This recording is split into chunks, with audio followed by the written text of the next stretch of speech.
Hi all welcome back to Desi Bloom and Bite. ఈరోజు మన front yard and back యార్డ్లో ఉన్న రోజ్ ప్లాంట్స్ రోజ్ ఫ్లవర్స్ అయితే harvest చేసేసుకున్నానని. ఎందుకు అంటే ఇక్కడ ఆల్రెడీ వింటర్ అండ్ ఇక్కడ టెంపరేచర్ వచ్చి 3 degrees Celsius నుంచి 5 degrees Celsiusకి అయితే ఉంటుంది. సో విండ్ కూడా చాలా ఎక్కువ ఉంటుంది. సో ఆ విండ్కి మొత్తం పూలన్నీ కూడా కొట్టుకుని రాలిపోతున్నాయి అండ్ ఫ్లవర్ కూడా ఫ్రెష్గా ఉండట్లేదు. అందుకని నేను పూజకి హెల్ప్ అవుతాయని చెప్పి ఆల్మోస్ట్ అన్ని ఫ్లవర్స్ అయితే హార్వెస్ట్ చేసేసుకున్నాను.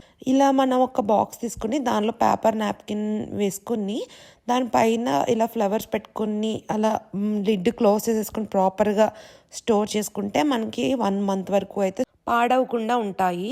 అండ్ ఇక్కడ ఏంటంటే ఒక్క ఫ్లవర్ కూడా కొంచెం తడైనా ఉండకూడదు. కొంచెం వాటర్ కంటెంట్ ఫ్లవర్కి ఉన్నా కానీ మొత్తం ఫంగస్ ఫామ్ అయిపోయి పాడైపోతాయి. కంప్లీట్గా డ్రై ఉండి ఫ్లవర్స్ సేవ్ చేసుకుంటే కనుక మీకు 1 month వరకు అయితే స్టోర్ చేసుకోవచ్చు. Thank you for watching. See you soon.